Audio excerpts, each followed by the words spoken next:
Hey, welcome back to He's on Fire podcast with your new home at AZ Sports Underground. Very excited to be a part of AZ Sports Underground. Catch the YouTube channel, AZ Sports U. You're going to catch everything there. Link in the bio. Link will also be on our audio podcast side, and we'll be tweeting it out, everything at He's on Fire Pod, at Coach Evan B. Jay Joyce, where can they catch you at? Jay Joyce, 3 Ys on Twitter. That's where I'm most frequent at. Shout out to Joe. Shout out to the whole crew of AZ Sports Underground. It's great to be part of this website and this journey together. And I'm looking forward to future collabs with Arizona Cardinals and such. And I'm glad we're doing more of the Phoenix Suns side and all. But I mean, I'm excited, and look at our background. This is a pretty cool background too. I'm loving this too. I mean, the whole new feel, everything. He's on fire, right? That's exactly what it is right now. That's how I'm. He's feeling. On fire. And unfortunately, the Arizona Coyotes may not be feeling that right now. We just had the Wemby draft lottery. Game 1 of the Western Conference Finals just happened. Phoenix Suns coaching search, some free agent targets. We've got a lot of things I really want to get into because it's been a while since I've been excited. Finally got a little bit of a new edit of the intro video coming up too. Hopefully we got Amit joining us later tonight where we have a lot to catch up on. Welcome back, y'all. Here we go. Urkavici sets, loads up, leaving one deep, and it is caught. Blitz coming, Palmer extending the play. Nobody there. Crosses the field. Larry Fitzgerald. Fitzgerald is insane to the 4-yard line. Crowder looking, throws an alley. Oh! He puts it down. He puts it down. Neal inbounds. Desmond Cambridge. Oh! Arizona State has done it.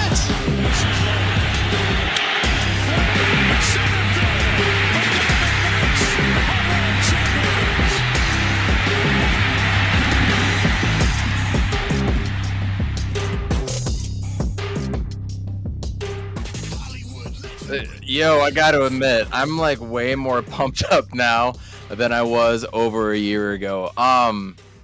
Let's dive into that just for a quick second before we get into some Coyotes news that just kind of dropped. For the past year, as an Arizona sports fan, it has fucking sucked.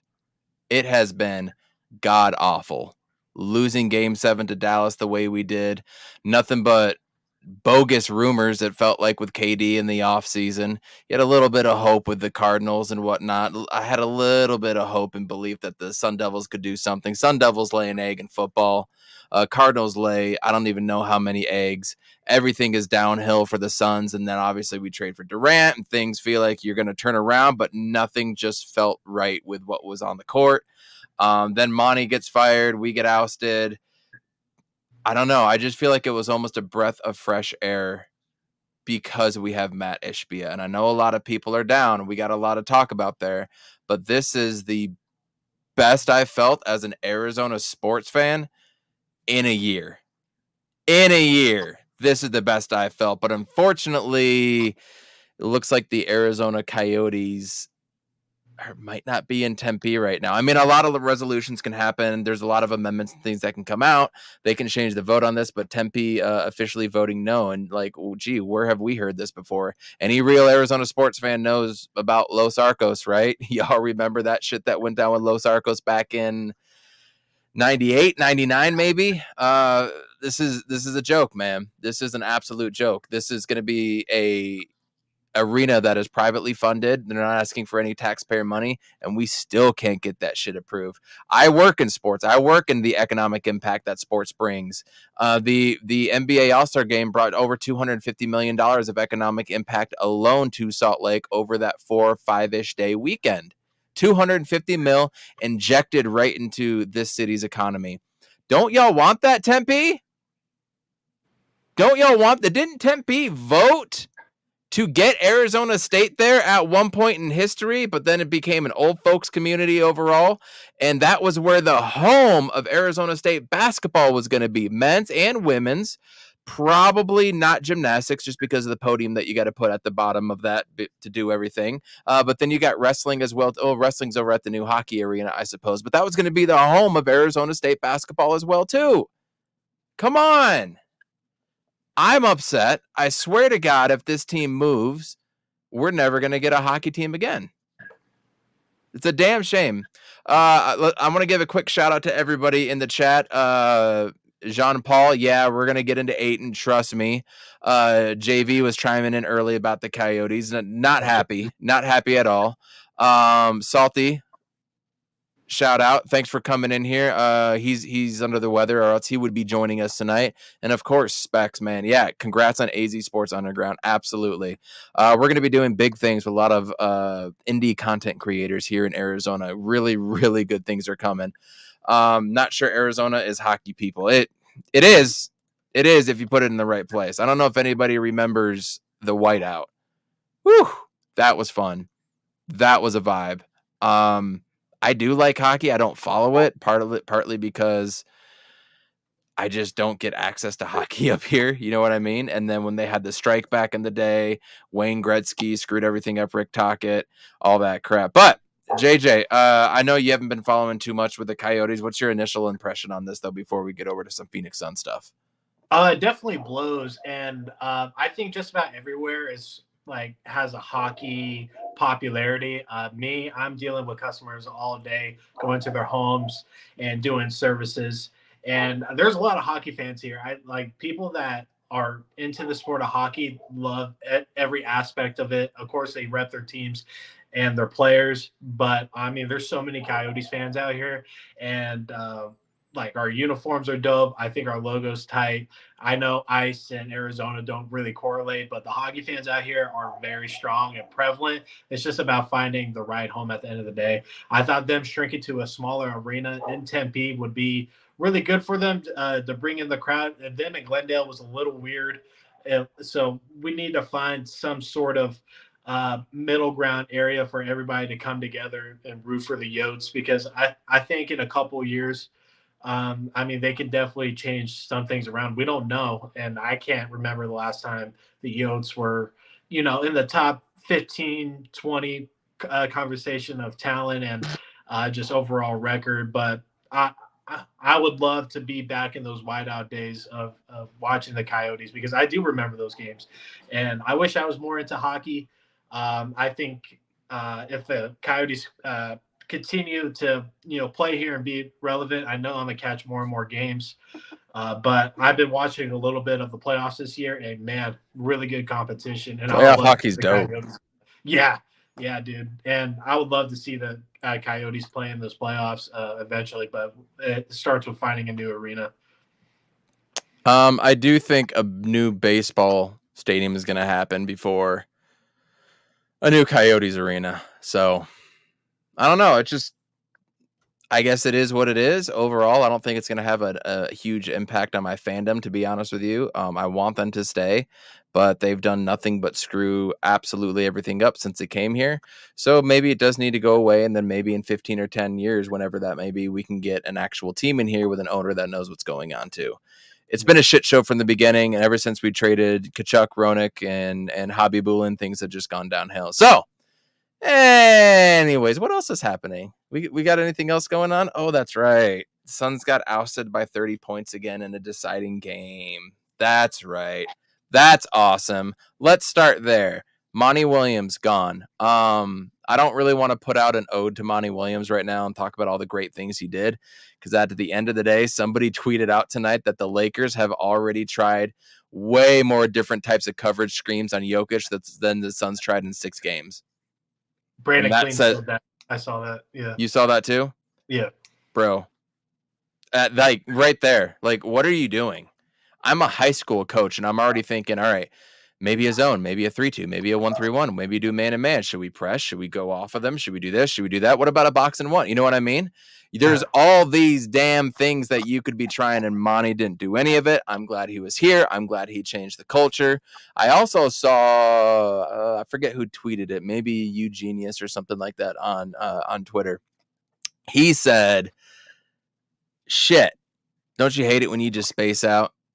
I just completely spaced out about what he said. It was a really good point. Shit. Now I can't think. I'm gonna look it up. Here we go. Welcome to AZ Sports Underground, everybody. But moving forward, it looks like that our primary target is Ty Lue. I don't want to say that's what I've been saying since March, but I'm just going to say that's what I've been saying since March when I first caught wind about it. The NBA back channels are real, and if you know at least one person in there, their people are fucking loud. People knew Donovan Mitchell was leaving fucking the January before he was gone. People have known what's coming around with the NBA, the new collective bargaining agreement. That shit was going around for years, apparently. Shout out Flex for that little tidbit. But Ty Lue, number one, looks like they're kind of hoping to get things done. Sham said it was going to be a slow process, which I believe, but he's under contract, man. It's going to be have to be some sort of trade. There would be a lot of poetic justice if we were able to trade Landry Shamet for Ty Lue. Let me tell you. Yeah, like with the whole Ty Lue situation, I feel like it would have been shot down by now if Ty Lue was off the table. The Clippers haven't come out at all. Exactly.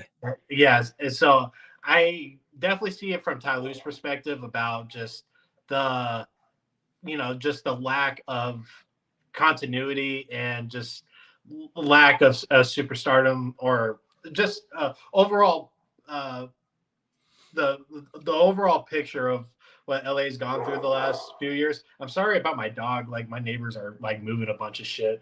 But I know. So, yeah, I definitely understand Ty Lue's frustration with just the Clippers organization in general, if he does have any. Kawhi is always hurt, but he's amazing. Don't get it twisted. That's what it's about. He hasn't had a full roster, and he's got these dudes just wanting to sit out and do this and do that and not like play. Yeah. So that's what it is. Like, don't get it twisted. That is exactly the reason why he hasn't had a full roster. And it's been definitely that, and then coming up short against Dallas in the bubble, they lost to Dallas in the bubble, and then the following they didn't even want to be in the bubble either. Yeah, they didn't want to be there. The next following year, it was just the same thing, and it's been basically the same end result at the up to this point. One of them's injured, if not both of them. They have a great roster, and Ty Lue tries to do whatever he can to pick up the pieces and make the Clippers organization look really good. He made Russ look like Washington Wizard Russ. So I mean, he's obviously our top look for a coach, and I feel like the Clippers would have shot it down by now, or at least threw out extension rumors, play the Woj card and stuff, and get those conversations going to kind of die down the conversations. But it just hasn't happened. I mean, this Ty Lue thing has been a conversation the last 2 weeks at this point, and we've heard nothing. So it's interesting for sure. Hearing how things actually do work in the NBA, hearing how business is done is I'm hearing a lot of, we've known this shit was going to happen. This shit is coming. This is no surprise. People around the league know about this, which is really kind of funny considering you really don't hear half the trades until things are done, right? So that part's funny, but it just makes too much sense to get a guy like Ty Lue over here, especially win now, and he's a win now coach. I like Nick Nurse. I think Nick Nurse offers a lot. I think he's the next best tactician out there. I would love it. I saw an interesting one today that said, don't be surprised if you hear something about Jay Wright, the former Villanova head coach. I thought that would be interesting, but I don't want to hire a college coach that's never coached pro and coaching a guy like KD. I think that's definitely the wrong move. I guess I would be intrigued by it, but I'm not in the business of getting intrigued anymore by the moves that my teams make. You know what I mean? Championship moves are exactly what's needed. But Ty Lue is him. He took the Cavaliers halfway through the season, got right in, down 3-1, got a championship. And if you can do that with J.R. Smith, that's pretty damn good. And then when he went over there, I mean, the Clippers have always been formidable. It doesn't matter who they put on there, right? Whoever's on the floor, who's not on the floor, they're always competitive. They were lighting us up a few years ago with Paul George, right? They were lighting us up. And then Kawhi obviously gets hurt, but he's pissed, man. He wants a full team, which was kind of funny considering that KD has been getting hurt quite a bit the last few years, and that's what they're saying about coming over here. It's gonna cost something. I wouldn't be surprised if Chris Paul is involved in some sort of deal to get that done. They're gonna need some sort of point guard or playmaker, if you will. I don't think Russell Westbrook is going to stay there if Ty Lue is gone. I think Russell Westbrook sees the value of having a good coach and a system, for sure. Which don't lead that into me saying I want Russell Westbrook here. I don't. I want to stay far away from Russell Westbrook. I don't know about you, but I'm kind of on the fence. We're gonna get into like the whole free agents and like who's available and stuff. And I mean, there's a lot of glaring names and obviously better pieces and stuff. But hey, we're playing with not with a lot of assets, and we're a little short on cash. I mean, and this new CBA and stuff. But we're gonna get into that whole combo in a bit. So the thing about that makes it hard of which guys do you want to bring in, which guys do you want to keep, push out, right? Is that we don't know who the coach is. You find out you get Ty Lue, you know the type of player Ty Lue likes. He played Iman Shumpert, J.R. Smith, and LeBron like exclusively. You know what I mean? Those three dudes were always on the perimeter. Go look at the early time with the Clippers. I mean, he was running out Marcus Morris out there all the damn time, right? And now you got Kawhi PG, Norman Powell, Batum. You see the type of players that he wants in his system. So we hired Ty Lue. I'm going to be more apt to go after those 6'6", really 6'8" to 6'9", 6'10" type of stretch small forwards, wing players, tall wing players, whatever that keyword or phrase that you want to say that. But then you go to Mike Budenholzer. I'm going to have a different answer for Mike Budenholzer. Look at what he did with the Hawks when they, in 2015, when they went to the Eastern Conference Finals, but then ultimately lost to the Cavs, right? Look at that team. And then look what he did with the Bucks. Obviously, we're not going to get a Giannis, but a lot of big players there, right? I don't want Mike Budenholzer. I wanted him 5 years ago. I was mad when we didn't get him 5 years ago during the coaching search. I remember sitting in my office and not getting him and being pissed off. And then like, all right, I'm down with Monty Williams. Like that was fine at the time. I don't want Bud now. Nick Nurse is my number 2. Number 1 is obviously Ty Lue. It's going to take some time. It sounds like both, as you said, it sounds like both sides are willing to work together, or else we would have heard the kaput now, right? We would have heard that. That's not happening. That's kind of a big point in my eyes. Yeah, for sure. If just a hypothetical, if Steve Kerr became available, like, would you give him a glance? That's tough because two things. One, I feel like he just kind of snubbed the Suns when he was GM here. He left me a little salty. No pun intended, Nate Dogg.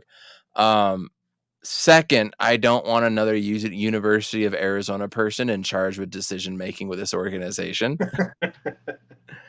Third, what does he look like as a coach without Steph Curry to bail him out? Right. Yeah. That's kind of a tough one, right? So I don't know what that looks like. I would have gone coach for Sacramento, won coach of the year this year. What's his name? Mike Brown. I almost would have been more down with Mike Brown than I love Mike Brown. Yeah. I agree. Like Kerr's name's been floated around, especially from Jalen Rose. I'm mentioning it. I mean, it could be interesting, but yeah, I don't know about Steve Kerr. Ty Lue's number 1. And Nick Nurse at number 2, obviously. It was kind of weird how Gambo shot down both Bud and Nurse. Yeah. So that's a little interesting. All signs pointing to Ty Lue, man. Yeah. I don't necessarily believe that. I think Nurse is just on the back burner, and top priority is Ty Lue. I'm just not going to buy into a Gambo tweet like that because I can't tell you how many times like it's been the exact opposite of what Gambo said. So Half of Gambo's tweets are like, Wild shot! I had to change it from the Russell Westbrook wild shot. Meanwhile, Corbin Carroll hitting a double, speeding around. I thought he was going to go for third there. He was rounding third. I love watching Corbin Carroll play. Hey, it's nice to have the Diamondbacks be good. They're up 6-4. Looks, I don't know how many outs, but I think no outs, and Corbin Carroll's on second playing the A's. This is kind of a must-win series, obviously, but in my opinion, you really need to go for the sweep here. We got a tough road trip coming up, and this team sucks. The A's are horrible. I can't wait till they move to Vegas now, getting like 2,000 people at a game. That's awful. The Utah Grizzlies get more at a trip, not even AAA, ECHL game than the A's do. Shit, they got more than the A's do in their heyday. What am I talking about? They've been trash. All right. Talked about Monty. Loved him. Clearly time to go. Talked about all the candidates, and I'm so sold on Ty Lue that I don't know if I can see past anything else, and I'm ready to disappoint myself again. Real quick, Wemby to the Spurs. They got David Robinson. They get Tim Duncan. They get Wembayama. I don't know. I don't think he's gonna have. I just don't think he's the unicorn that everybody thinks, but I could very, very well be wrong. I mean, he looks great. You like the physical attributes. Sounds like he's been having some injury history already at 19. I mean, tall dudes and injuries and foots and legs and stuff, those are very, very common. I don't know. I'm not sold on him, but I wanted him to go anywhere but the Western Conference. Let's put it that way, right? Right, yeah. Like with Wemby, like just physique wise, it raises some questions. He definitely needs to put on some weight. That needs to be priority number one as of right now. Just because athletes nowadays, like Scoot Henderson. Yeah, I mean, I wouldn't be surprised if Spurs went that way. But with Wemby, of course, he's a great talent. I mean, you watch his highlights, and he's absolutely unbelievable. Yeah, and he shouldn't be moving the way that he does at 7'6". Nick Ahmed with a double in the gap, 7-4 D-backs, top of the seventh. There we go, boys. Nice.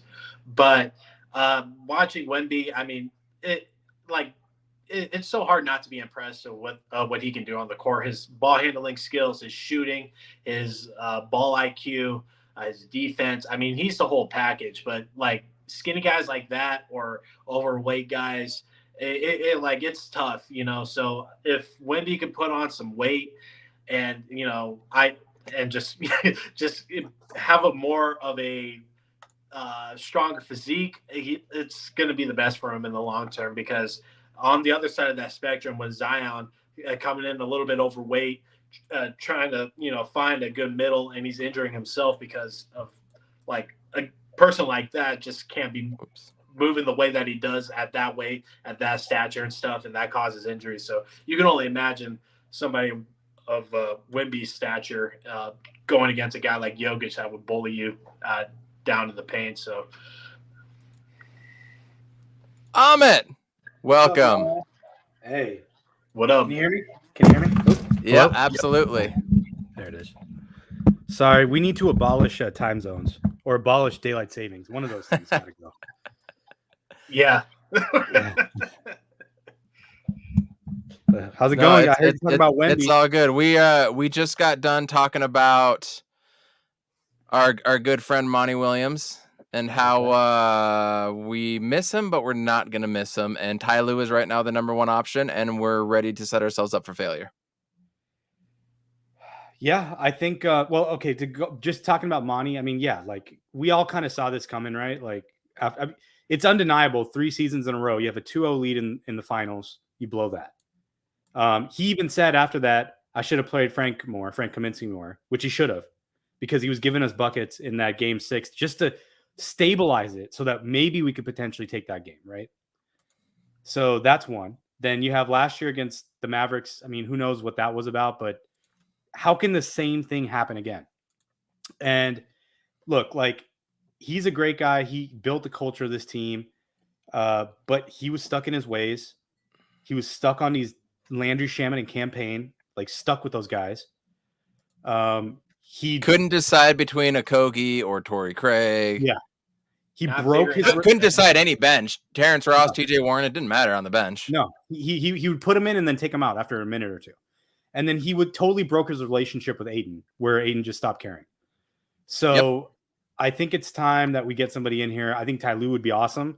I think the compensation that we have to give up, I don't even know if we have the draft picks available to do that.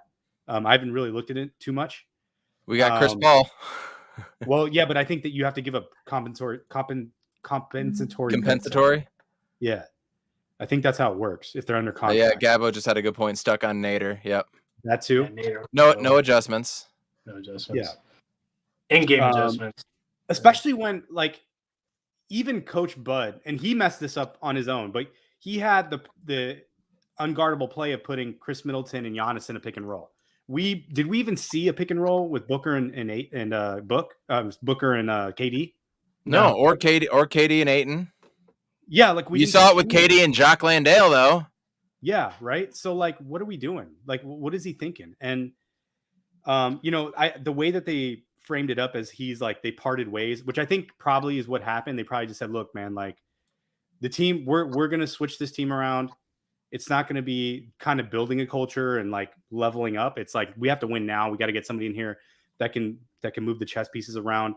Someone that understands the players a little bit better and can relate to them. So I'm good. Ty Lue, Nick Nurse, those are the guys I'm looking at.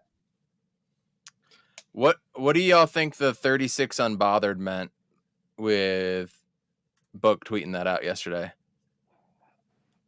Do you think he meant it as his salary number? Do you think he meant it playing two rounds of golf? 35 plus 1 with Booker and KD's number? I mean, wasn't there a picture with him, KD? Or was that something like somebody else? Somebody put stuff. I mean, his cap figure is 36 milli. Okay. I mean, I'm not going to look too much into it because, like, him leaving after the game and not talking to anybody, that's fine. I understand that.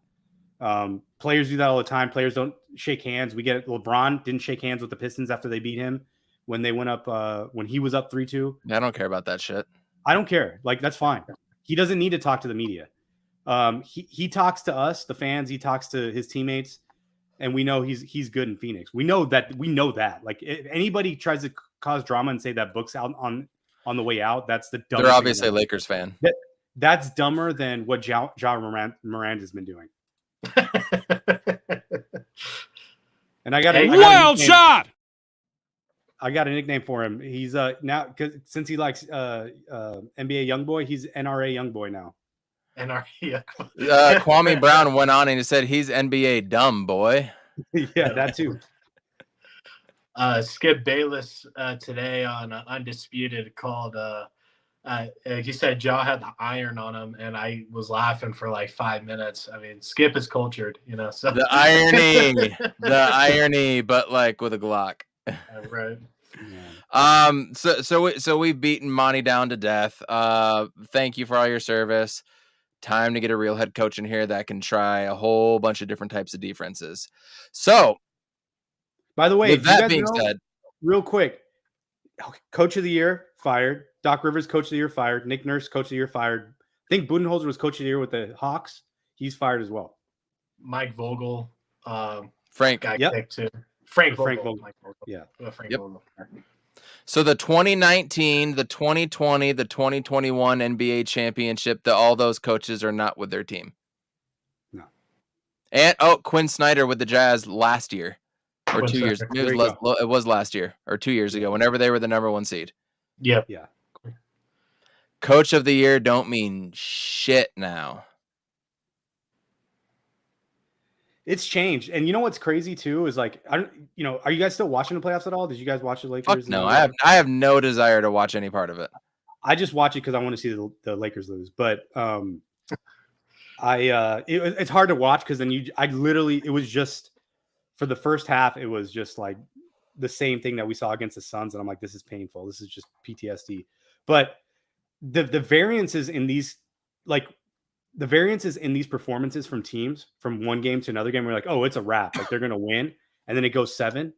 Like it's like since 2020, like you have no idea who's going to win. You have no idea. That's exactly what I said at the beginning of the playoffs. I said, we're going to see way more blowouts in game 1 than game 2. It's going to be the other team blowing the other team out than we ever saw before. This is the most fraudulent NBA playoffs ever. How many teams were resting players the entire year? How many teams weren't playing the starters that they needed to get some sort of stability, right? And then you got the Kings and the Grizzlies playing against the Clippers with no Kawhi and PG. Then they go and they play the Lakers with no LeBron. Then they play the Suns with Book and CP3 hurt, right? This was the most fraudulent year I've ever seen. So having there be absolute chaos shouldn't be a surprise. Like it is, but in a way it shouldn't be a surprise either. You guys see what I mean? The Heat are an 8 seed. The Heat are an 8 seed. And they're probably going to go to the finals. I'm picking them to go to the finals, but and the I think the Lakers are a 7, right? The Lakers are a 7 seed. This is ridiculous. Mm-hmm. Yep. Exactly. It's the most fraudulent NBA playoffs ever. I do hope it teaches a lot of teams that they need to fucking play their guys. Yeah. You need continuity for a reason. You need to be battle tested for a reason. You need to play against a small, fast lineup like the Warriors, and then you need to play against the Bucks too, right? Against the big 7-footers when they've got like 4 of them. You need those tests to see what kind of team you actually have. And then there were a lot of trades. A lot of teams didn't know what they had. But it's funny to me that you got the Nets over there laughing about the fleece job that they did, when in actuality, they won 1 game in the playoffs, right? They only got 1 game further than they did last year. Yeah. They got ousted in the first round last year and got swept. So guess what? You need more than 20 games to get continuity, right? Right. The only time that didn't happen was the Pistons in 2004, and you had that team together for 2 or 3 years, and then you added 1 piece in Rashid. That was it. Yeah. And the only other example, we talked about this, was that 2008 Celtics team that was put together in the offseason, but it was their first superstar meshing together. That's the only time where you got these super team coming together winning in the first year. LeBron didn't win in the first year in Miami. You can go down the list of all the Lakers with Gary Payton, Karl Malone. Yep. Rockets with Chuck and Scottie Pippen. Yeah. Clyde Drexler, Hakeem. It's insane. People don't learn from history. The expectations that everyone was putting on the Suns just acquiring KD, when they totally written us off in the beginning of the season, even with us with all of our injury stuff that we were dealing with, for them to put all these expectations on us to figure it out in not even 20 games at this point. It's at 19 until we start the next year is insane. And the fact that people are like, man, why do the Suns look so discombobulated? It's the dumbest shit I've ever heard. It's like, are you serious? We're still trying to figure out one position in the starting lineup. DA's ability fell off a cliff. Chris Paul's ability fell off a cliff. Monty Williams' coaching ability has fallen off a cliff. And our depth that we didn't have for majority of the season anyway had nothing to do with the issues that we had this year. We had plenty of issues. And ask any Suns fan, they would have told you the same thing. Okay, before I want to get into this comment right below me, but before we get into that, just remember, this team was not set up to succeed this year. No. 2022, 2023, right? No. We were hamstrung by the KD rumors ever since that came out in May of last year, around this time last year. Sarver was going all through the litigation processes and in the process of selling his team off completely, so did not want to sign anything and pay anything at that time. We had to sign nothing but veteran minimum players. Okogie, watching the D-backs, they just blundered an error there. Bases loaded, 2 outs, bottom of the 7th, but they're up 8-4. Okogie, Jock Landale, Damian Lee, Dwayne Washington Jr., scrubs, man. Jock is nice. He's nice for your 9th or 10th guy, not a guy that can start a fucking game in a playoff game 6, right? Okogie completely lost his superpowers once he took off the mask, and Torrey Craig looked like a madman averaging 17 points a game, and then Monty benches him. And then you add a TJ Warren, Terrence Ross, those guys with a coach that can't even put in a lineup that he's happy with or can be consistent with, right? So this team was put together to almost fail in the beginning and lead up to this year. Flex did tweet something out that he was like, the Suns knew about it for a long time. They've got two $30 million contracts to play with. Think about it. In the new CBA, you cannot go past the second threshold without hitting all these taxes, right? But even if you're above the cap and you trade out $30 million, you can still take back 30 mil, right? And that's not going to count against you. Whereas if you were at, I think the cap hit is like 127. If you were at 120 and you wanted to sign a $10 million player, you can't do that without paying all these different things. That's now. We have those salaries right now. We're not going to be penalized for all these different things, except for what that number is after the fact. So we're not going to be signing guys and get penalized, They're here. We trade these $30 million contracts. We bring in the same amount of money or lower. We don't get additional penalized. And our cap number can be 190, even though it's at 120. And this new CBA really makes it tough for teams to get to that $180, $170 million number. It's damn near impossible to get it with that new CBA. It's really hard. We are at that number now. That's why the KD trade had to happen. That's why we have two $30 million players, a 36 mil and a 45 mil. You guys do the math. 3, 6, 9, 12. You're looking at almost $140 million in 4 players right now, plus a whole bunch of other guys. We have vet minimums that we can use. There's a lot of different tools that we can use to keep it going. So Denver did it right down here.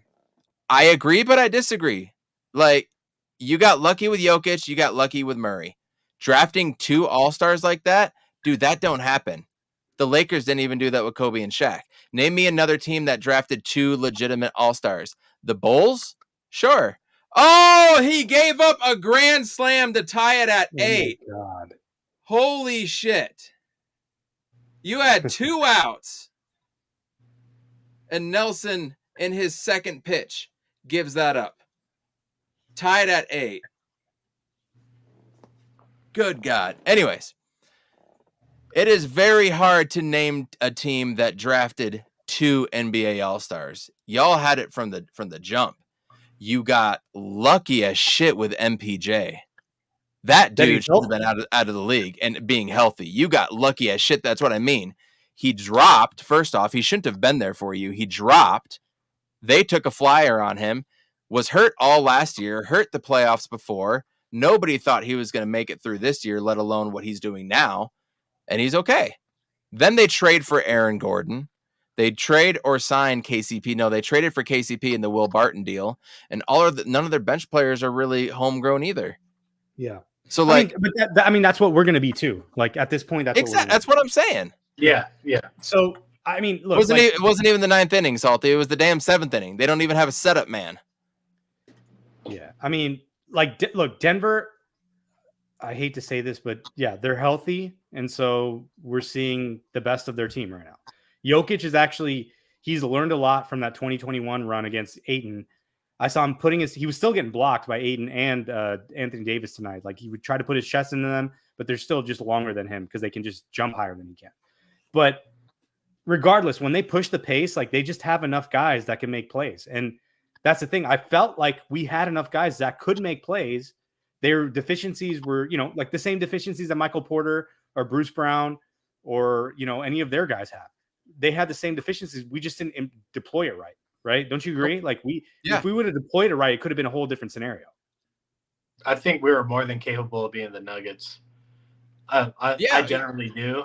If we had a more, just a better offensive scheme, and if our defense didn't drop off a cliff like it did in the last few months, and if KD was an ass, that's really the key.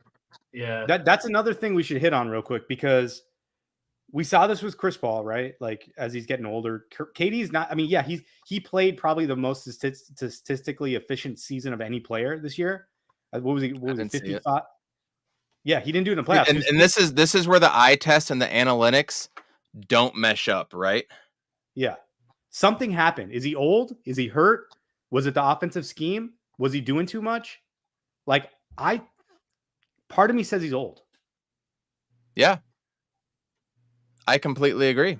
But at the same time, towards game 5 and game 6, he was really taking dudes off the dribble and getting to the rim, right? Yeah.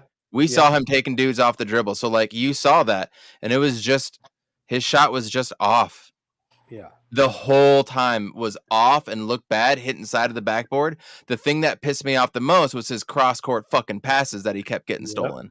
Yeah. I don't know why he kept on doing that. That shit was so annoying, leading to a wide open fast break. That was 3 turnovers a game.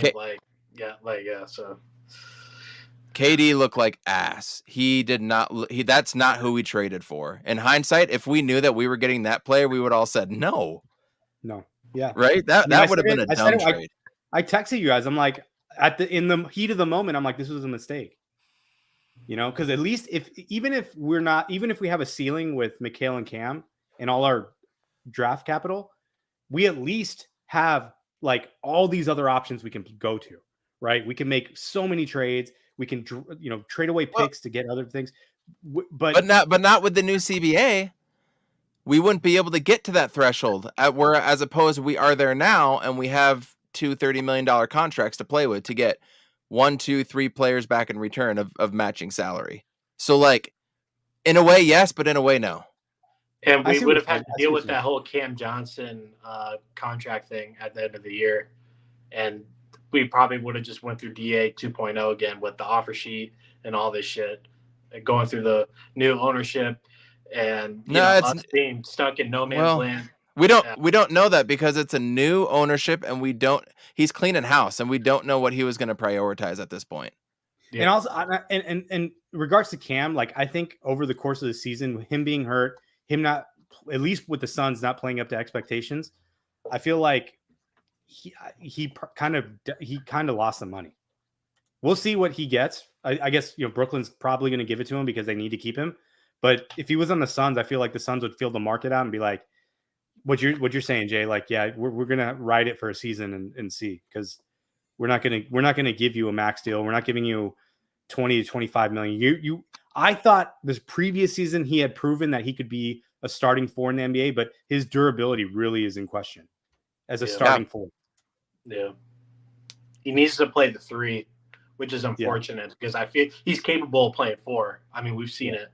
It's just his durability. It's just a wing league. There's a point guard, and there's 3 wings, and there's a center. Or big man, not even center, just big man. Yeah. Yeah, my thing with before we switch over, the thing with KD is an interesting conversation because he definitely deserved all the gripe that he got for not performing and both doing another carry job for like the millionth straight year and stuff. But again, he went from knee injury to rolled ankle freak injury to coming back and playing 40-minute playoff ball, not really being meshed with the team properly. We know what Monty's been doing all season, not committing to stuff. We threw KD in this 3-and-D role, which was not working. It took too long to take him out.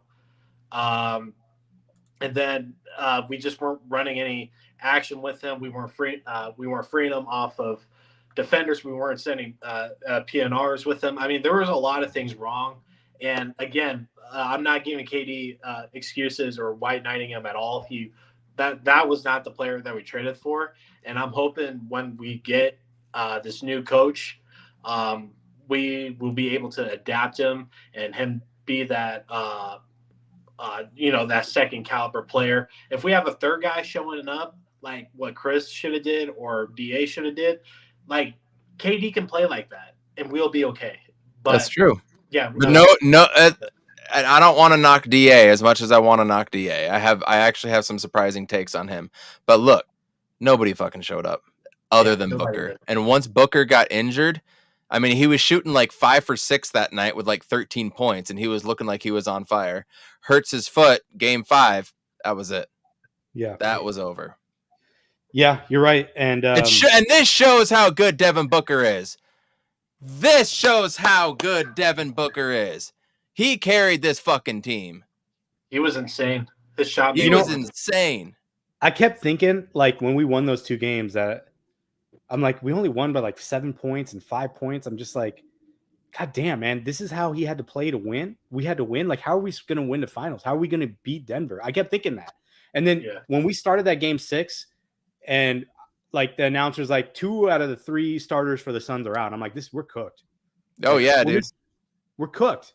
Like, I had optimism because I was thinking, okay, has to be Durant, greatness, historic game, right? Book, same thing. It wouldn't have mattered. We would have lost game 7, homie. But the game 2, like, all adjustments went out the window. No. I think they did. I think they made adjustments. I think they did the right thing. They slowed the game down. They tried to do it. The problem was that KD missed every shot in the fourth quarter in that game. That's what killed us in that game. Yeah. And we didn't have Chris Paul, who was playing really good that game to bail us out. And by the way, another thing of Monty, what he fucking does that really pissed me off, and I never saw this until hindsight, and Randy, you deserve all your fucking flowers, by the way.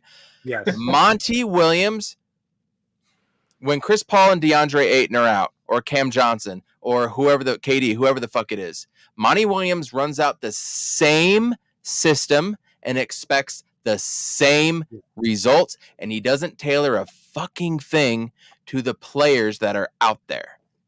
Do you guys remember like the 2010 Suns team when we had Amundsen and Jared Dudley, Barbosa, and Dragic, and that second unit would come in, and they would come in and they play entirely different style than what the starters would play. It was, we're going to D you up and we're going to push the ball. We're going to take it to the rim. And that was it. And they would push the lead up every time. When was the last time we had a bench under Monty Williams where they would push the lead? Our finals year. I'd have to think like finals year in the regular season. Yeah. In the regular season, but I have to go back to the bubble, really. Yeah. To think about that. Yeah. It does start bubble year. Yeah. With Rubio and all. So let's get into okay. DeAndre Ayton, Chris Paul. Let's start with DA. Are y'all done with him? Do you want him out? Go. I'm not done. I want a new coach. If we trade him, everyone's seen how he played this in the playoffs. So like, you're going to get pennies on the dollar for what you get for him. I'd rather keep him. If you want to trade him during the season where you have value for him, but do not do it in the offseason. You're not going to get the value. Bring in Ty Lue, bring in Nick Nurse. What's that? Okay, no. I want to hear what Jay says first before I ask the question. Jay. Yeah, and then let's go to go ahead, Jay. Oh, okay. I think he's capable of more. I think Monty was a big issue with his production and just his overall play. I mean, that still doesn't reflect his hands and his motor and his playmaking ability. Right. And it's just him being a big man. It's kind of like the Kyler Murray situation. We need to see him with a different guy, and maybe this different guy can bring out and play to his strengths, because I don't think Monty did that with DA whatsoever, and I've had that feeling for a very long time. So I'm not totally done with him, but I'm there though. I'm very close. Do you guys think I like DeAndre Ayton? But what'd you say?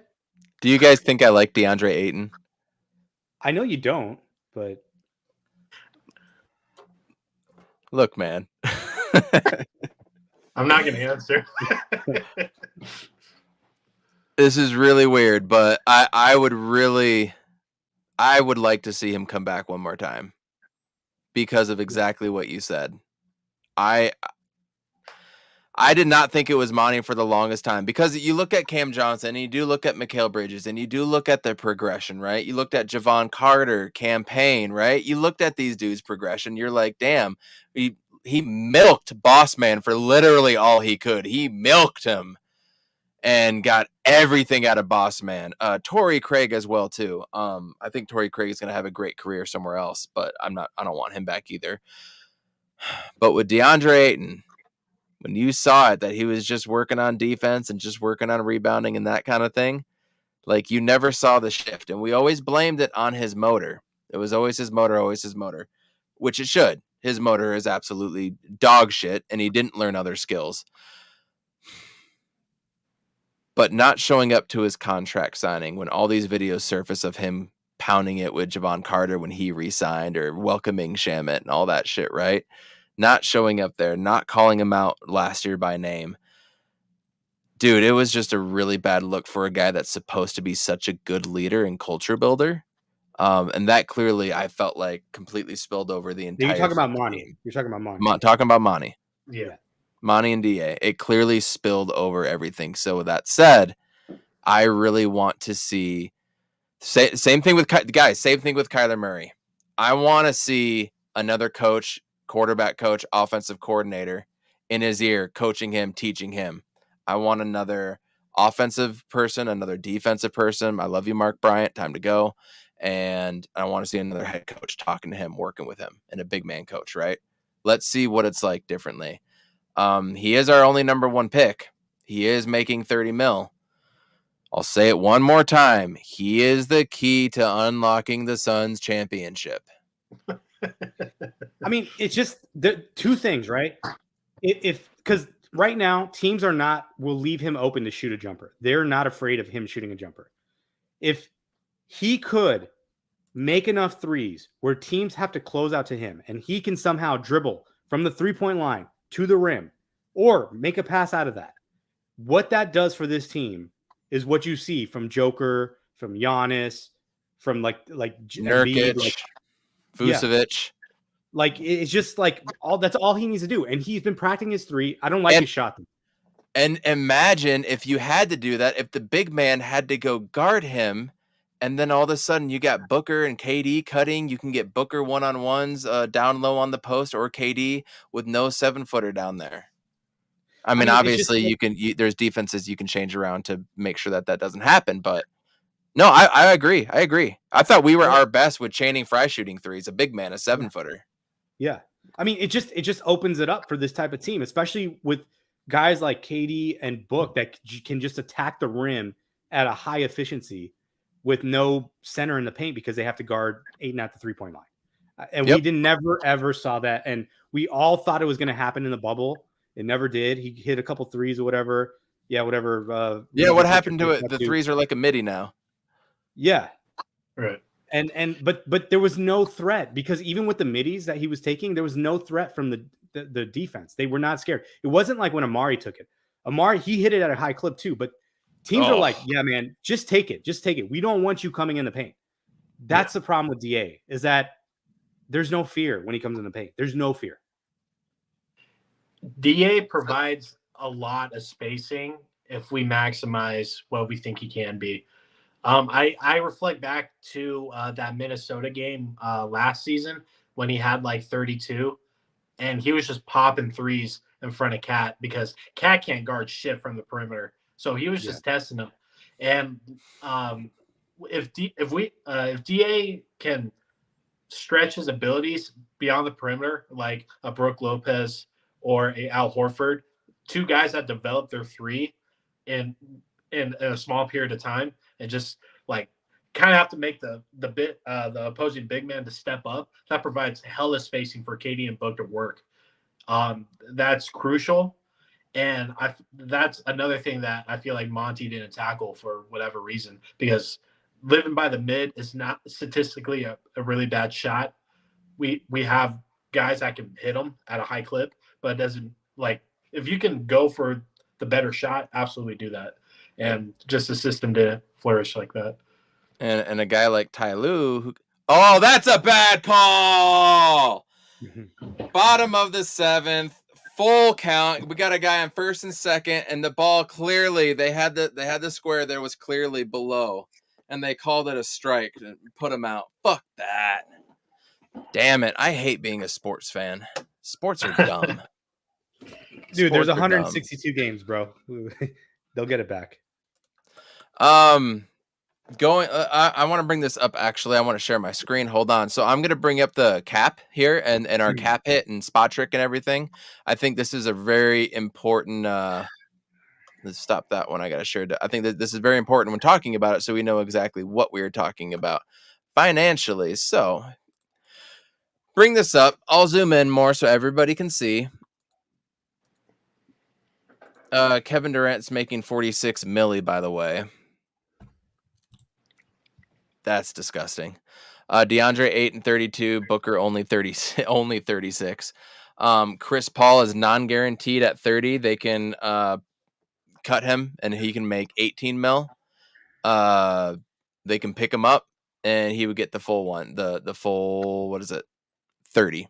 I think they pick it up. That makes sense. And then you have a larger contract to be able to trade, to get more assets, trade for Ty Lue, whatever it may be. Want to keep DeAndre Ayton, but you're talking, what is that? 32, 36, 44, whatever that number is right there. That's a high number. That is a high number. Then you only got Landry Shamet, who should be gone, and Campaign. I do like Campaign at that number at 6.5, but I want him as my third backup option. I don't want him as a primary ball handler as in my second unit. Ish, I think you can bring back Ish Wainwright at 1.9. Everybody needs a 14th and 15th man on the bench. The 15th man will be comprised of the number 53 pick or 54, whatever that was that we're picking, that second round pick. That will for sure be on the roster because it's going to be so damn cheap. That's going to be our 15th man. And I think Ish at 14 or the 13 man makes a lot of sense too. So with the guys we have, Ahmet, let's start with you. What are you liking right here that you're seeing or not? Well, liking? you know what's funny? I'm going to change the topic real quickly because I'm seeing this and I've seen other players that we've had, right? You can see the guys that flourish in the 0.5 system, right? Yeah. When it's working right in the regular season, Shamet, Javon Carter, Cam Johnson, Mikal Bridges, Campaign, Pyramid Poppy. Right, Pyramid Poppy, Jock Landale. But like that doesn't work for like the playoffs, right? So it's like, honestly, when I look at this, I'm like, even Campaign, I'm done. Because he kind of reverted back to that, like, this guy's not an NBA player when he was with the Bulls. Like, yeah, he had, and don't get me wrong, like, he had a huge contribution in Game 6.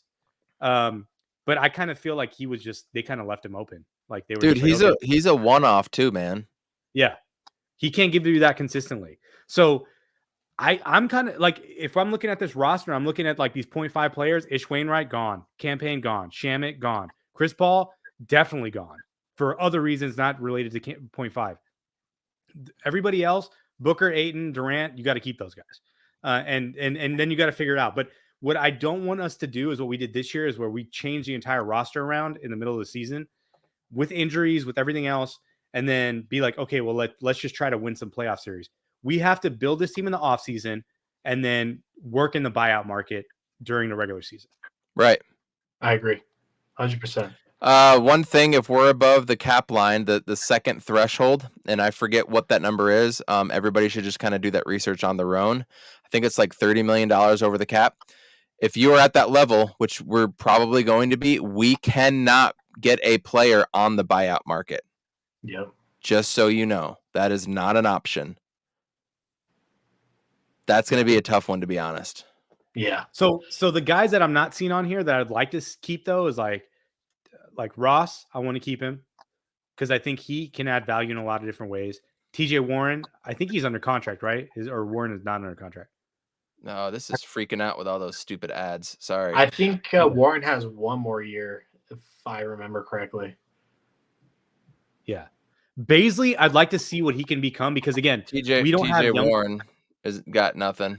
Nothing. I don't see Ross. Yeah, there's Ross. Yeah, they got nothing. They're not on. Technically, Alfred Payton is too. So, and Gabriel Lundberg, Ife. Yeah. But I mean, Baisley, like I would, that's kind of a high qualifying number though. I can't keep him at that number. But I'd like to see what Baisley could be. I think he has potential because we don't have any young players to develop. And that would be the only guy that we'd want.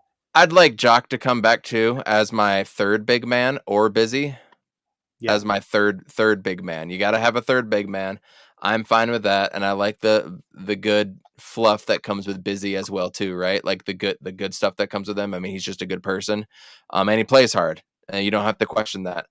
Jock could be a little bit more efficient, a little bit better, obviously. So I kind of leave it to them. But I think we need one of those guys back, personally. Yeah. Biz is a good locker room guy. He's a vet. He's loved. And Jock, both of them, I mean, they hustle. They do whatever they can while they're out there. And you definitely feel their impact. So if both come back, great, but one for sure. Okogie I would bring back too, if we could. I don't know. I think we can deal Okogie. Well, I think he signed a 1-year minimum. Yeah, he signed a minimum. He just lost everything. He was hitting threes left and right, and then he was scared to take them at one point. He was scared. That pissed me off too. I don't know how much of that was coaching, man. I feel like if you don't get the run, then how can you feel confident taking a shot? You don't have rhythm. You never got a chance to gel. And then if you miss it, you're getting taken out, especially when like you're getting called for like phantom fouls against Jamal Murray too, right? Like, it's just like, he can't win anyway. He can't play his hard defense, and then he can't make his threes. So I'd give him another shot. Yeah. Especially, even if he's like a backup player, you need guys like that in the regular season, like I mentioned, for that second unit to just continue to build a lead. So like that's why I would want to keep him for the second unit. Well, we need a second unit is what we need, like a legitimate second unit. Yeah. But I do agree with you with the Ross point. Monty wasted his fucking time, and I feel like we could have used him a lot sooner in this Nugget series. So I love Ross. Terrence Ross, if you watch this, I feel like I can speak for all Suns fans. We want you back next year, and we know you can contribute. So, yeah. Well, no, I'm not all Suns fans because I don't have him on my list of free agent or acquisitions that I want. I want to get into these are just obviously these are quite a few free agents here. There's a lot of guys out there. These are guys that I've personally liked and targeted for this team. I want to start one place. Matt Ishbia, Michigan State alum.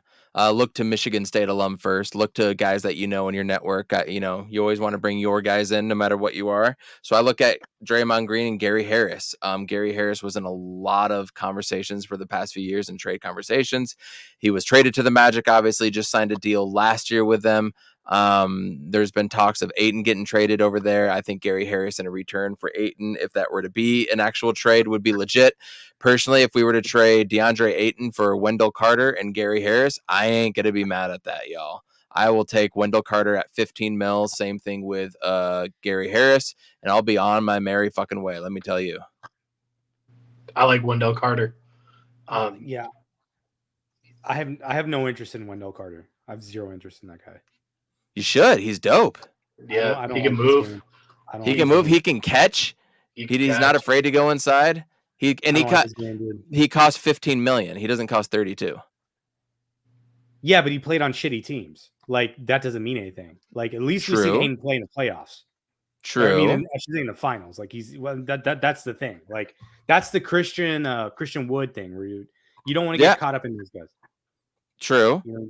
I like Wendell Carter. I would take it. 2-1 outvotes Amit. No, I know. But no, those are valid points. That's something to bring up. But just keep in mind I think Draymond Green coming here makes a lot of sense. That would be really weird, and I don't know if I could legitimately root for him. Right? There's like two guys that or probably three guys I never want to see on the Suns: Dylan Brooks, Pat Beverly, and Draymond. Those are the guys I never want to see on the Suns. Draymond this offseason, I think he's getting paid right now. He's getting paid like 25. He wants like 32 or more. He's not getting that. There's no way he's not going to get that. So I don't know this is going to be a really messed up offseason. I mean, he's old now, right? He's old. Do you think there's a part of them that's like, hey, let me go play with Book and KD? He likes Book. He's always been talking about Book, right? And I'll take less. I want to win one without Steph and Clay in them. Do you think that could be a possible thought process? He made 27.5 this year. He has a player option going in the next year. No, he made 25.8. Next year is 27.5. This is a player option. So I think he's going to take the option because like he's not going to get that money elsewhere. And look at it, dude. If you put him on any other team, he is not the only thing he can provide he's like their point guard, right? He essentially sets their offense up. He can't do that for the Suns. We don't need that guy setting up our offense. What does he do for the Suns? What does he do for us? He can't adds stand toughness, adds rebounding, adds crisp passing, adds all that stuff on defense. But like if he's standing in a corner when Book and KD go ISO, what is he providing? Correct. Yeah. He's the guy setting screens then, which means you can't have 8 in there clogging up paint. You would need another guy to space it. Yeah. And my thing too with Draymond, just real quick. My thing with Draymond too is I feel like a lot of the tolerance that he's been given, like the leeway he's been given, is because he's been on Steph Curry's team. So I feel like if he's to go anywhere else, his antics will not be put up at all whatsoever. Oh yeah, so, I completely agree. So he's going to put us in foul trouble. He's going to be called for everything. He's going to get suspended in a fucking playoff game. He's going to call KD a bitch again. It's going to be a whole thing. I'm not trying to deal with Draymond. So yeah. And he's kind of in the same situation that Chris Paul's in right now, where it's like, and Russell Westbrook, where it's like, I think I'm still a starter, but bro, you're really not a starter anymore. Yeah. Like, I'm sorry to tell you that. You aren't. Facts. You're not reliable. He'll be a great bench piece to construct a offensive and defensive scheme around. Don't get me wrong, but absolutely stay away over here. Go to Milwaukee or something. But the thing is, if he can hit his threes, like who would you rather have actually at this point? If you had a choice for your bench player, Bobby Portis or Draymond Green? I'd rather have Portis. Bobby Portis, especially for the cap number 2. Yeah. And he knows his role, right? He took less money to stay in Milwaukee. So, yeah. Yep. But with that said, that's still Matt Ishbia, y'all. Right? Like Ishbia will do what he wants to do. Who else we got? So here's let's start with point guards. The biggest name right now, the biggest 2 names are Kyrie Irving and James Harden. Let's start there. Me personally, I don't want either one. Kyrie Irving has been a franchise killer for the past 3 franchises that he's been to. Boston, Brooklyn, and now Dallas. James Harden, I have expressed multiple times I hate his game. I hate the way he plays. I hate his foul baiting and all that trash. And he is not the Harden of old. He is not. He had a game or 2 here, which he can still probably do. We need consistency, right? We need consistency and availability. Both players have been known to want to either sit out or sit longer or do all the load management, right? Kyrie can't play because he doesn't want to get the jab. He's speaking out against Nazi bullshit. I don't want any of that additional hype around us. Like, we need all the good juju as possible. And I don't see, you could talk me into Kyrie and his game. You can't talk me into his availability or that he's going to do something stupid and say that the earth is flat again, right? That stuff is going to happen. James Harden coming back to the Valley with Phoenix and Arizona State and all that. Like, yeah, that would be cool for that storyline. He's another ball dominant guard playing with 2 other ball dominant players. That doesn't work. The Kyrie part, that would make more sense because he's not as dominant, but I don't want either of their drama. I don't want either of their game for who we have also. Jay, let's start with you this time. Kyrie and Harden. Like you said, you can talk me into Kyrie. I mean, the talent is there. It's just like it comes down to, is the juice worth the squeeze? I don't know if I can put up a whole season of him potentially tainting his career. And he's an expensive dude, but if we're going to acquire him, it's going to be through sign and trade. We'll probably have to give up DeAndre Ayton at that point. I think it's good for jersey sales. There's a formula here that I really want to go by, and I don't think we necessarily need another quote-unquote superstar. Agreed. But if we do get Kyrie, I'm not going to hate it just from a talent perspective because unlike Chris Paul, Kyrie can get 25 every night, and he can have 6-7 assists too. So you can talk me into that. With James Harden, it's Chris Paul 2.0. I mean, if you watch that Philly-Boston series, James absolutely went off in game 1. Dog shit for the next 4 games. Wins another game single-handedly, and then he disappears and stuff. He became super passive. He started turning the ball over. And James Harden's statistics and analytics in the playoff time compared to regular season is just as bad as Julius Randle. And if you know about Julius Randle's playoff numbers, they're some of the worst in NBA history. So James Harden's right next to that. If we're aiming for a championship, James Harden isn't the key here. I know KD and him are buddy, but Kevin Durant, if you're watching this and you want to win, do not have James Harden touch this team. Okay. Don't talk him into it. It's a nice Cinderella story. Him starting ASU, the thunder that never struck, bring Harden here, have Russ as backup, whatever. He's heating up. Let's not do this whole storyline thing. You could talk me into Kyrie, but James Harden, absolutely not. I can't deal with another Chris Paul disappearing act. I can't do it. Amen. I'll keep it simple. Absolutely no Kyrie. Absolutely no James Harden. Absolutely no Rozier. Fred VanVleet is the guy.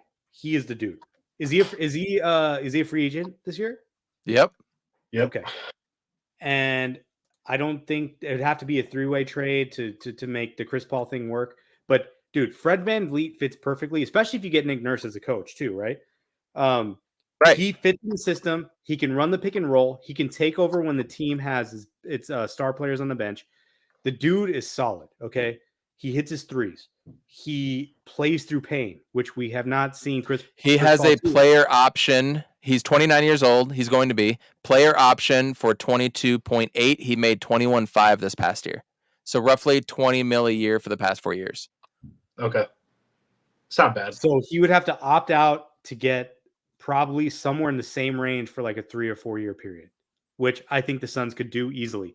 Because even the Kyrie deal you're telling me, we're going to have to trade Aiden to make that deal happen. So I'm like, I'm out on that deal. But yeah, I want to see how we can get Fred VanVleet. If it's not him, if we have to go second tier and figure out, okay, we're going to have to build around the other parts of the roster and not the point guard position. I'm looking at guys like Reggie Jackson. I'm looking at guys in that range. Reggie Jackson. For context, in the past 3 seasons, the 2019-2020 season, he shot 39% from 3. 2020-21 bubble season shot 36.6. Last 2 years ago, 37. Last year, 34 from 3. But the team sucked last year, so I'm not going to take that percentage. They've been going way down. He averages about 6 to 7 assists and about 4 rebounds a game. Only about 1.8 to 2 turnovers. So low on turnovers, low turnover guy. I'm telling you, he's a guy that you can put the ball in his hands and run the offense, or you can just stay in the corner. And low maintenance. Yes. Low maintenance too. My thing with VanVleet, which I'm all on board with VanVleet. I think he's not a big enough superstar for it to be like this whole headline thing, but he would be great at, like in this new system that we're doing. But if we get Nick Nurse, I don't know the relationship that Nick Nurse has with VanVleet and vice versa. Nick Nurse didn't leave on good terms, just in general with the team. It got to the point when, out of all people, they hired Earl Watson to be kind of the middleman between Nurse and Siakam. OG Anunoby doesn't like where he's at. I don't know the status of Gary Trent. A lot of these Raptor players I would love to acquire if possible. So that's just something to keep in mind going forward. But if we can get VanVleet, I'm all on board with that. Terry Rozier, I don't think he's like, I like Terry. I like Scary Terry. If I had the choice between VanVleet and Rozier, I'm taking VanVleet. So that's what, when Amit came on, that's what we were talking about, was we can't tell what targets we need to go after until we know who the coach is. If it's if it's Nick Nurse, like, dude, fuck Fred VanVleet. I'm trading Ayton right now for Pascal Siakam. Are you kidding me? Like that becomes my ultimate target. So but that's just me personally. We can talk about his game and all that, but that's just what I mean. We can't talk about this fully until we know who's going to be who and whatnot, and who's the coach going to be. And who's controlling it. Is it JJ? Is it Matt Ishbia? All that kind of thing. So that's going to be part of it. But you're right. Almost every single Toronto Raptor is like gettable. And even Chris Boucher as a backup big, I would take that. I mean, I would take him too. Big and long and blocking shots and shit. Like that would be dope next to Kevin Durant. So anyways, those are a lot of guys. Fred VanVleet, I like him. I can't get the name Terry Rozier out of my head because I watched the way we did play. Just the flow. Just think of the flow of offense when Cam Payne was in there, right? How much faster and just a little bit crisper we looked. I can't get that out of my head with Terry Rozier. A little bit younger. In fact, I'm going to pull up his cap number as well, too. While you do that, I'll just say this. He had one good playoff series. That's his name is built on one good playoff series with the Celtics. When he was with Boston? When Kyrie was hurt. Yeah. That's it. That's all he's done. He's done nothing. I forgot Kyrie got hurt that time, by the way, that series. I totally forgot that. In his defense, I mean, he's been in Charlotte the whole time. So, I mean. That's his fault for signing a contract, which he got that's the thing. They drafted Melo, and he couldn't elevate that team. He could not elevate that team. That's all I'm saying. So he's averaged about 21 points. His 3-point percentage, his first year in Charlotte was 40%. Then bubble year, 38.9, 37.4, and then 32, just like Fred VanVleet this past year. He's got 5 assists, 4 blocks. He takes just about as many threes per game as Fred VanVleet. He just plays faster in my mind, and he's going to be 31 this year as opposed to Fred VanVleet, who's going to be 29. And I think that's also something to factor in. What's crazy is that I thought Terry plays fast. Older. I thought Terry was older than VanVleet for whatever reason. By 2 years, 31 to 29 versus 29. Yeah, that's crazy. But hey, if we get Terry, I'm not opposed to it whatsoever. Pushing the pace, I think, is what Book and Katie want. I love transition points more than anything. Yeah, like if we can push the pace, have some offensive scheme in play. Terry's a smart enough player to. They're going to have Scoot Henderson too now. They're picking 2, right? Charlotte's picking 2. So you got Wembanyama, then you got Scoot Henderson. You're going to have to get rid of somebody. You can't have LaMelo Ball and Terry and Scoot. That's a good You're point. building around LaMelo and Scoot, right? That's a good point. Yeah. Yeah. And Hayward.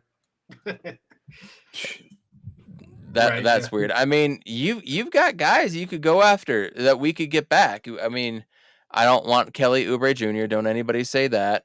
But you got PJ Washington, you got a JT Thor, you got a Theo Maledon, you got guys that you could talk me into to build around. But that's going to have to be either a Chris Paul thing or a DeAndre Ayton, and I don't know if that's the right return for those guys. I agree. Don't you think that would be an awesome redemption story if Kelly Oubre came back, though? I would love to see Kelly come back. He's a free agent, so it wouldn't be in a trade. But he'd have to come back on like a minimum, though. On a minimum, and you're coming off the bench and all that shit, right? Like, yeah. Good bench piece. Inconsistent player, inconsistent shooting. I don't know. I don't want inconsistent stuff right now. I think if I hear inconsistent, I immediately don't want you. Good point. Yeah, but even with this list, I mean, it's like even the players I'm looking at, like who is really consistent on this list? Clarkson. Yeah. Gary Harris. Well, I'll get into those and I'll give you my reasonings. I want to go to Herb Jones first. I thought Herb Jones as Booker, Durant, and Herb Jones would be dope, but he's a restricted free agent. I fully expect them to sign that, but technically he's a free agent, so I'm putting him on that list. Jeremy Grant and Kyle Kuzma. There's so many Kuzma rumors. I could just see that happening, but that would have to be a sign and trade as well too. So that's why I'm putting Kuzma there. I wouldn't be opposed to that. That is just way more offense, way more shot making. Another 6'10" long guy. I'm good with that. Jeremy Grant, I'm a little bit more down on, but I do think we need another guy like that can space the floor, similar to Cam Johnson. But I think Cam Johnson is going to get re-signed as well too. But honestly, after kind of rethinking about it last night and getting a new coach, I don't know if I would want Cam Johnson in a new system, to be completely frank. I'm not sold on that. I agree. Yeah, I don't know. Like, I love him as a player. He's one of my favorites. I know. I know. And then the Jeremy Grant one, though, that's the typical, like the Reggie Jackson where, I think I'm better than Westbrook. I'm going to go to this place, get my money, go there. Oh, actually, I'm not that good because I can't carry a team, elevate a team. Now he's back in that position. So I don't know what his mindset is right now with Grant, but I would stay away from that dude. I always liked him. I mean, he's a big guy that can space the floor as well, when too. He was an underrated player. Yeah. When he was underrated. Yep, exactly. Yep. Amazing. Yep. But I also don't want to. I mean, you signed Ty Lue. Jeremy Grant is like the prototypical player for Ty Lue. 100%. 100%. That's why this list is kind of all over the place. I think we all kind of like Brook Lopez and Pirtle as a third option. Bucks are going to both of these names are my top priority besides the point guard position. Besides, if we don't get Ayton, if Ayton stays, obviously. Right. Look, look, I'll be honest with you on this. If you could tell me we could get Brook Lopez, trade away Ayton, and get other pieces back like Bobby Portis and something else, I would do that. 100%, I would do that. But there's no way that Milwaukee's going to let Brook Lopez walk. There's no way. Well, it's up to him. Maybe he didn't want to come back. Chris Middleton is a free agent as well, too. Chris Middleton leaving, Brook Lopez leaving. I mean, new coach, new system. Yeah. Like, the thing with Brook is, like, I can see I'd rather Durant in the 3 anyway. So you put Durant at the 3. For sure. DA played the 4 in college. Throw DA in the 4. Brook Lopez at the 5. I mean, like, that's spacing, that's size. Because Brook Lopez contract is like ridiculous. He was only making like $8 million or something last year. I know. I'll look it up. He's so good. Like, I'll pay this man $15 million. I swear to God. I'll pick him up. I would do that too, dude. If you can do that without trading away pieces and just sign him straight up, I would do that in a heartbeat. It's exactly what you're saying. You put Ayton at the 4. Dude, you have 3 7-footers mobile that can guard the perimeter with Booker and whoever else is point guard. Imagine it's Fred VanVleet. Imagine that lineup. Imagine that lineup. That's what I'm saying. I've been imagining it. That's my ideal vision. VanVleet, Book, Durant at the 3, DA at the 4, and Brook Lopez or Pirtle at the 5. Man. What's that starting 5, man? That's ridiculous. And I Brook like Brook is 35, by the way, and he made 13.9. 13.9. Okay, that's what it was. Yeah. So he's going to be around the 20 million range probably this year. Cool. Maybe. I mean, he's older. Maybe he'll stay there. Yeah. So those are my guys. I want to throw a rumor out that I heard. I obviously can't name. I'll tell you guys afterwards, though, if you really want to know. Don't be surprised if you hear CP3 to Chicago rumors. And start looking at some things potentially there. Getting back Caruso would be fucking legit. Getting back a hard-nosed backup combo guard. And that's kind of Gary Harris and Caruso. I would love those guys. I've got Gary Trent Jr. on there. You got Max Struss. I kind of don't know what he's going to be like as far as financials. I mean, he could really pop. Some team could really go after him. He might. Yeah, he might be smart. Maybe some teams don't. I just don't know where he's going to be. And I love Clarkson for every reason that we've been wanting to go after him for the past 2 years. And as a legitimate 6-man, a legitimate scoring option off of the bench when Book or KD get into foul trouble or what have you. So those are my backup guys, but backup point guard, I'm sold on Talen Horton-Tucker. Laugh at me all you want.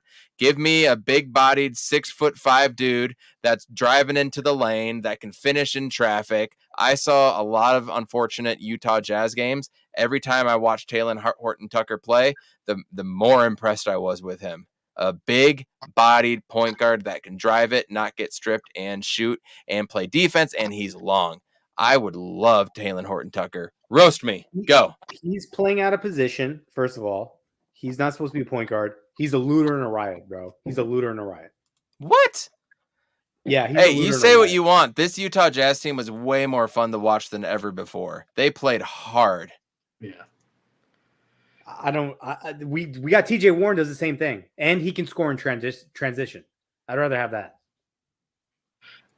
I like. I'm talking about backup point guard or shooting guard, though. Yeah, but I would not. But I would never. He's playing backup point guard. He should not be playing point guard. He's like a 3 or 2. Like he's out of position. I saw him with. So you saw a lot of Utah games. I saw him with the Lakers and he is not a. He's not a point guard. He cannot run an offense. He cannot in the playoffs settle your second unit. I would not want that guy. Okay, you're selling me a little bit. You're selling me. Maybe I need to come out of the clouds a little bit. But I also need another name to put up there as a backup point guard because I want a different type of point guard. I want a campaign-esque, somebody that's either going to speed it up or he's going to be big bodying everybody. Like I want a different style of a backup point guard. I agree. With Taylor Horton-Tucker, I am a fan of this guy. He's my age, which is kind of crazy to think about. His point presence is always there. He's pretty consistent. His defense is a lot better than campaigns. I think he can run an offense. I think he just wasn't prioritized in LA.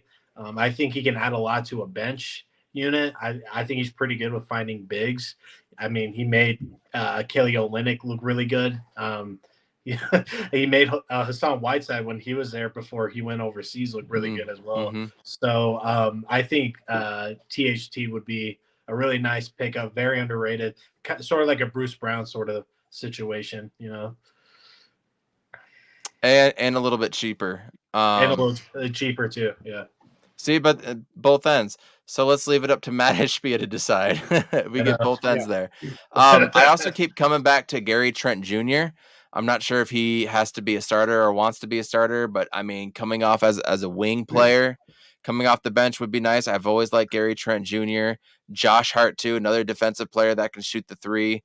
My backup bigs that I want, let's start power forward or 4. I'm open to Torrey Craig. I also wouldn't be sad if he was gone. I just don't know if we can get anybody better. But then I look at Grant Williams and Trey Lyles. Grant Williams is a restricted free agent. I could see them picking it up, but Jaylen Brown needs a new contract.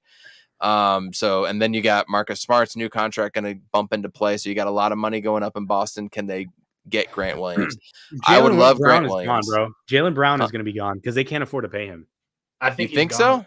No, because he hit all NBA, so they have to pay him supermax. Supermax. He's gone. Both Tatum and him are eligible for supermax. Good for him. Good for him, by the way. Yeah, he's great. Yeah. He's awesome. I love Jaylen Brown. Out of those options right there, I really like Trey Lyles. Really like Trey Lyles. Really underrated. Shooting the 3, backup big guy. Oh, all day. He was so good for Sac this year. Mm-hmm. And Trey Lyles would be a nice pickup. That would be awesome. And he's a guy that can play a backup center if somebody goes down as well too. But I want Naz Reid. That's like my ultimate wet dream backup center right now. I want Naz Reid so bad. The other guy I would go with is Mason Plumlee. Naz Reid is like on top of my list of guys that I'm watching. When Cat went down for that long period of time and Nas stepped in, I mean, he was phenomenal, dude. He was great. He was shooting the 3. He was shooting the midi. He was driving down into the paint. He was making the other centers look silly. And, like, he put some work on Jokic a little bit. I mean, like, you can only do so much against Jokic, but Nas just has a little quicker of a step. He can get around bigger guys quite easily, and he has that physique, that, the strength and all. He's only 23 years old. 23, and he looks fucking 33. He's 35, but yeah, dude, yeah. Anyone that picks up Naz Reid, there's gonna be a bidding war for Naz Reid for sure. He's shooting the same 3-point percentage as Fred VanVleet.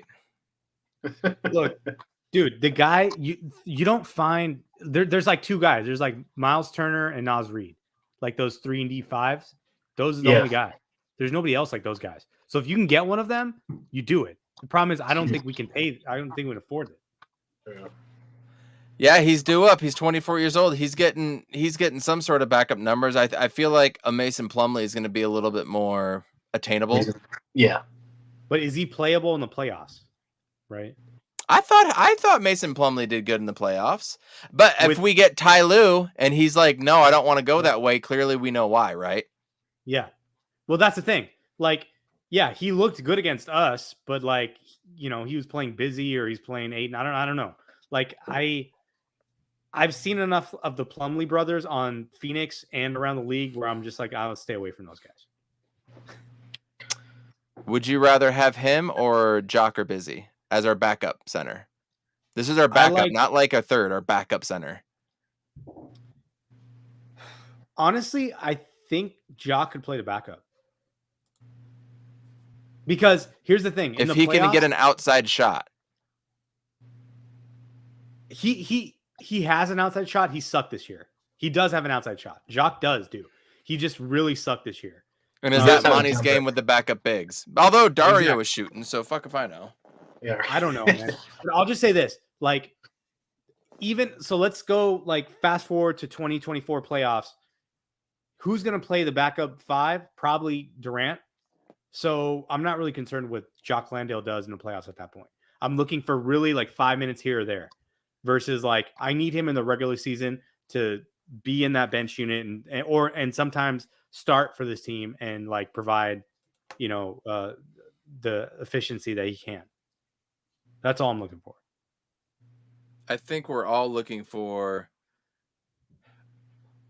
kind of a we're all looking for consistency at the end of the day. We've all seen what the inconsistency has done. We all want that. We all have different styles that we're kind of going for, but for the most part, we're on the same page is that we want guys that are available, guys that are gritty, guys that are consistent, and guys that are going to have a role. I think that's kind of the resounding points that I'm hearing from all of us right now. I feel like a therapist. And I would just add that, like, even on top of that, like, you have to be flexible in that role, right? So it's like sometimes you're going to start, sometimes you're not going to start. But your role is to help the team win. And those are all guys I've pinpointed that I would feel comfortable with doing that. And Alex Caruso, THT, we've seen them on defense. We've seen what Gary Harris has done. You are right about Terry Rozier, and you guys are right about I forget the other list that I had on there. Jeremy Grant. You guys there's stellar points about them. But again, it's going to come down to what coach that we pick. And I can't wait to hear what comes out of there. I'm really excited about this version of Phoenix Suns basketball because we finally have an owner that is willing to put in and do as much as possible to win. Similar to Jerry Colangelo. I don't like Jerry Colangelo now because of his politics. But Jerry Colangelo did anything that he could do to win. Look what he did to the Diamondbacks, right? And now it feels like we have that. Are you guys okay? Good tweet, good question. Since Matt Ishbia showed up, we've gotten rid of Crowder, McHale, Cam, 4 first-round picks, Monty Williams, and probably more to come. Front office staffing as well. Are you guys sold on Matt Ishbia's vision? We don't really see it yet. It's a work in progress. But do you believe in what he's doing? Are you really questioning it? Are you like, he better not fuck this up? Where are you guys staying with Matt Ishbia on these moves? And then we're probably going to get out of here. Go ahead, Jay. Like you said, we're still seeing what the vision is. For after the Dallas series, we didn't know what the vision was for the Phoenix Suns in general. We were kind of stuck in no man's land. We didn't make any improvements. A lot of things stalled out our off season. And like you said earlier in the show, Evan, just about everybody that's in the league sort of knows what's going to be happening with the CBA and other stuff like rumors with players and coaches and stuff way before it even breaks the news in general. So I think there's been a plan out there. I'm not trusting Woj's words when it comes to Phoenix Suns because, I feel like it comes from a malicious place. Facts. And he kind of proved that, and nobody kind of jumped on him about all this Kevin Durant stuff being wrong, and he kind of looks silly. So I think what Matt Ishbia is doing is just doing what the fans have been saying. We thought Monty Williams was a problem. Of course, he established a culture here, and he did a lot for this team. And don't get me wrong, he's an amazing human being and all that stuff. But we just need to step in a different direction because being stuck in his ways costs us a lot, you know. Yeah. And playing favorites cost us not having any sort of deeper scheme or even a change really cost us too, and became really predictable after a couple seasons. So getting rid of Monty and before the Kevin Durant thing happened, I said I want to at least take a swing and die knowing that we did take a swing instead of just us sitting on our hands. And we swung. We have Kevin Durant, and now the easier part is getting the pieces that fit around the people. Teams go years and years trying to get two amazing players, and a lot of teams can't get to that point. And they have all the role players that you can possibly want, and that's where we were a couple years ago. We had Book, we had a really good version of CP, we had a pretty decent version of DA, and then we had all these role pieces. But we didn't have that second guy. Now we have that second guy. It's easier to put all these role players around. And I think this offseason, and I feel like we say it every year, is the most important in Phoenix Suns history because I feel like we can really go on a run here. I feel like people are going to want to play here. I feel like people are going to want to take pay cuts and just be part of a winning environment with a new coach, play with Kevin Durant, play with Devin Booker that's shooting like prime MJ. I mean, this is a destination spot. So Matt is just doing what the fans have been saying. Monty was a problem. Get Kevin Durant at all costs. Spend the money. Don't be Robert Sarver 2.0. And he's doing that. He's heating up. And he won us a game.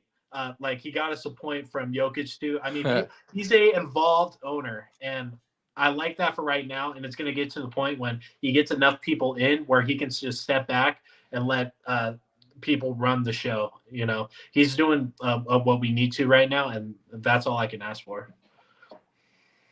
Well said. Very well said. That perfect. Amit, Ishbia, doing good? Worried? Yeah. I agree. Yeah, I agree with everything that Jay said. I think that Ishbia, you know, being around the same age as him and like understanding like when you come into a company or an organization, you're trying to build a culture, he's trying to be a team player, but at the same time, like, hey, we got to make some changes. Like on the outside looking in, some things are fucked up here. We got to change those things. He's doing those changes. He's not. He's. I don't want to say he's reckless, but I want to say he is. He's swerving from ditch to ditch as he's driving, doing the right thing. Okay, Monty Williams got to go.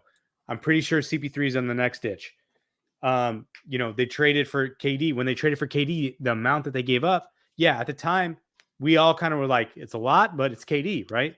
So he's doing the right things. If it never works out, we can't say that he didn't try to do the right thing. So that's why I'm with him. I think, you know, my only other point is just with Chris Paul. I mean, it's tough because I feel bad for him and his career, but is what it is.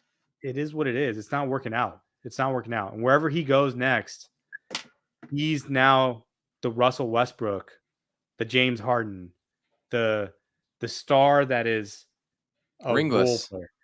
Yeah. Ooh. So, you know, I feel bad for him, but he can't be on this team next year. Or if he can as a role player. Even then, I don't. He's just gonna hurt himself. He gets hurt when we need him the most every single year. Yeah, we took so much off his shoulders in the playoffs, and he still got hurt. Yeah, he had no usage like in the first two rounds, basically, and he still got hurt.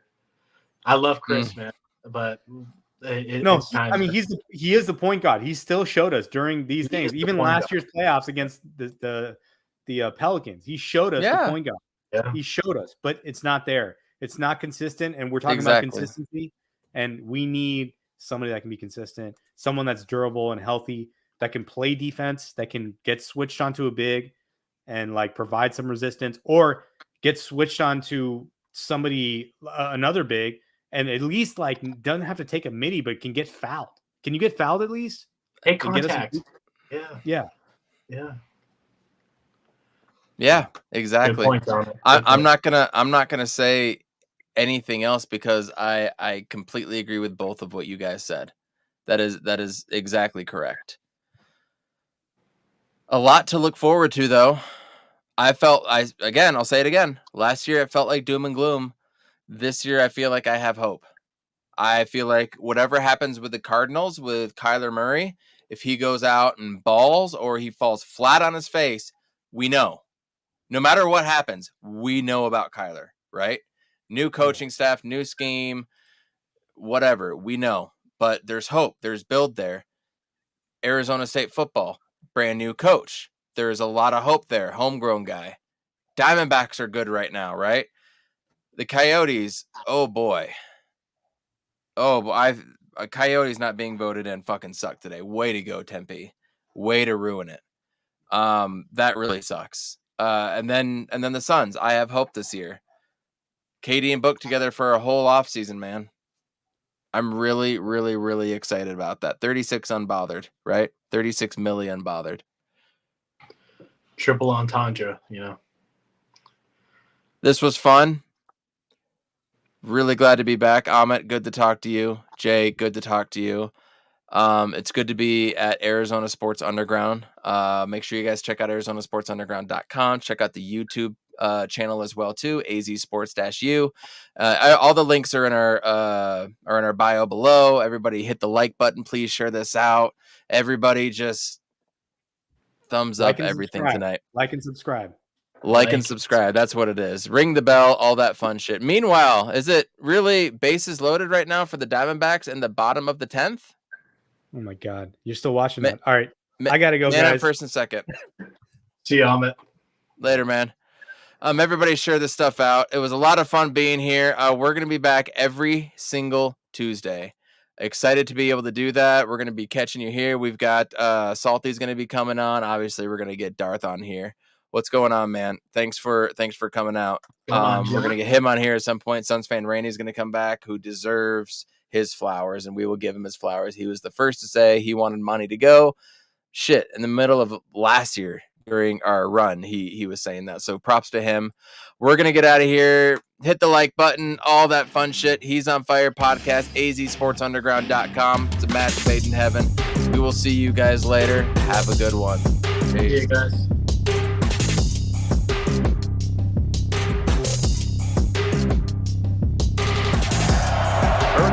Sets, loads up, leaving one deep, and it is caught!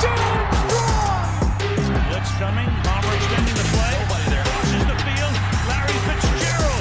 Fitzgerald is insane to the 4-yard line. Crowder looking, throws it alley. Oh! He puts it down! He puts it down! Neal inbounds, Desmond Cambridge.